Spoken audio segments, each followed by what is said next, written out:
folks, welcome back to the channel. We are taking a look at the community pool. We're taking a look at funding proposals, and we're taking a look at currently what's going on, what the development teams are not telling you as a community, and they're sort of skulking about, going behind the scenes and trying to go undetected. Now, the next quarter is coming up, and it's coming up fast.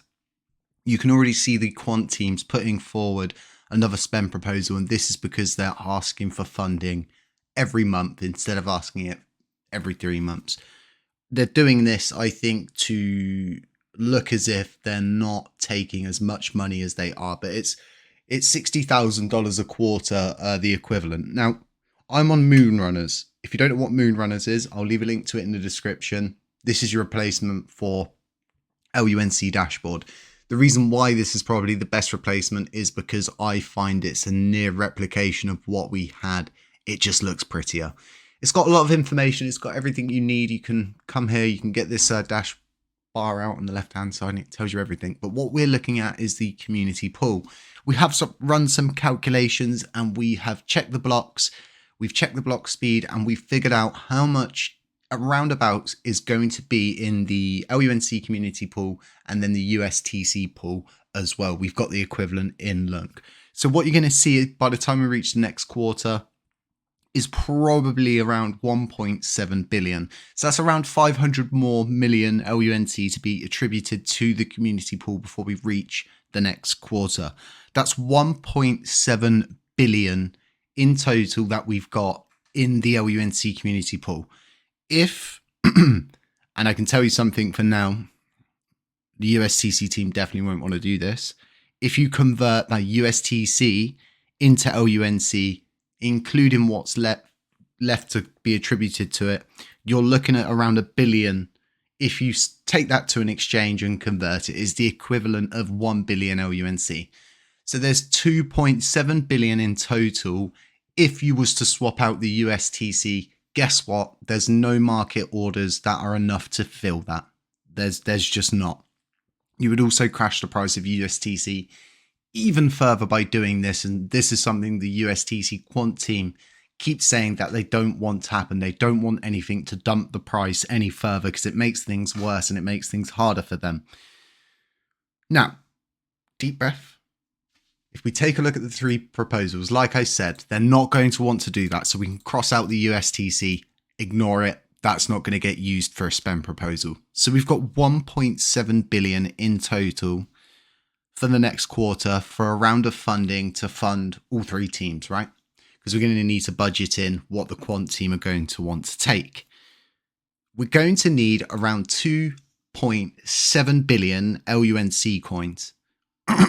Currently at the price that LUNC is at. If LUNC carries on in the downtrend that it's been in for quite some time now, it's going to get worse. And it's going to be more LUNC each time. It's going to be 3 billion LUNC to fund all 3 teams.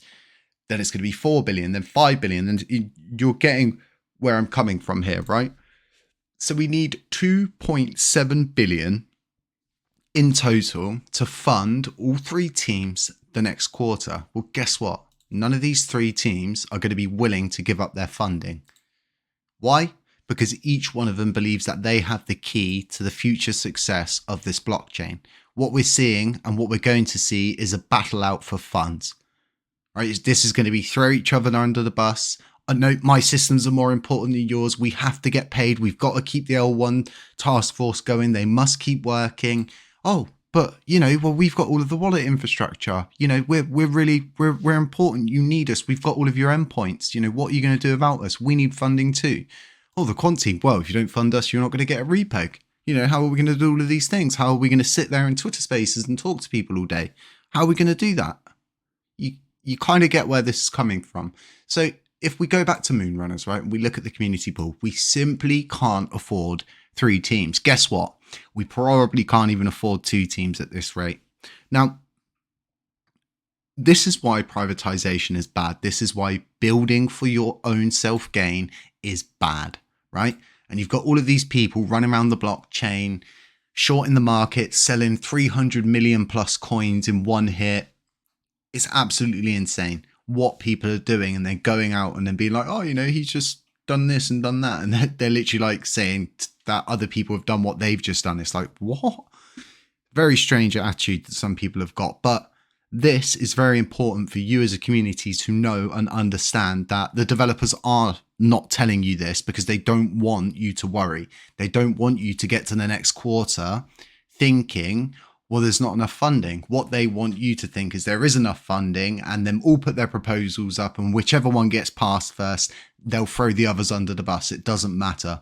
This is a huge, huge issue. And the reason why is because no one has built self-sustaining systems. No one has attempted to build systems that are going to cost us less money, are going to improve development, and then they're going to work towards introducing systems that are going to remove overall running costs. Instead, you're seeing people, well, how can we make more money from this blockchain? What can we privatize? Obviously, it's like literally owning your body, but somebody else is driving. Like, it's insane. It's like having your body, but only being in control of the top half, and your legs just do what they want to do all day. It's insane. The issue is we keep getting backed into a corner, and each time we get backed into this corner further and further, all of the different risks get pushed out of the way. And, you know, a lot of the time, people make promises and, you know, promise all of these different things, and they never, ever get them done. We never see the simple things get done. We are seeing across board that the United Vision is being picked up across board. We're seeing this on Japanese news places. We're seeing it all over. We're seeing it on crypto news. We're seeing it on Bloomberg. We're seeing it in all different places that, hey, there's a vision, a revival, you know, for a better future. The last time we 13x'd, I think about what was going on. Well, nothing really. It was all purely speculation, right? People speculating that this community had formed. There was this community-owned coin. It was controlled via governance. Governance would be respected, and the community could put through what they wanted to put through. And we supposedly had a really good development team, which we thought we did, right? What was everybody telling each other? Terra rebels, they're amazing, which they were at first, right? And that's when it all went downhill. Once it started going downhill, when you have an upset community, people are no longer saying, hey, they're great people, the coin's really good. You know, they're saying to the next person, don't buy this coin, don't make the mistake that I made. This is the attitude that we need to change. There has to be a change in the market. And I've always sat at the back of the bus. I've always sat there, and I've always said to myself, someone will come forward and they'll take this chain to glory. I can just build my projects, build my games, run my validator, vote on things, you know, stay in my lane. But it's clear that everybody wants to profit, privatize, or destroy this chain. And there's no one else that wants to build apart from myself and people like Straff, who have decided to take a stand against all of this crap and actually put something forward that makes sense, that the community can see these milestones. The people on the outside can see that there's clear milestones, and, you know, we've got these goals to achieve. We needed a roadmap. We needed a not even an idea, but a vision. Like I keep saying, right? There was a vision previously when we did a 13x. There was this vision of a blockchain that would become self-sustaining. It wouldn't cost anything to run it. And it just got to what it is now, and it becomes a very privatized sector where everybody's just begging, borrowing, and stealing, pillaging, and plundering whatever they can. But hopefully the development teams are going to take notice of this, which I don't think they are, but hopefully they do.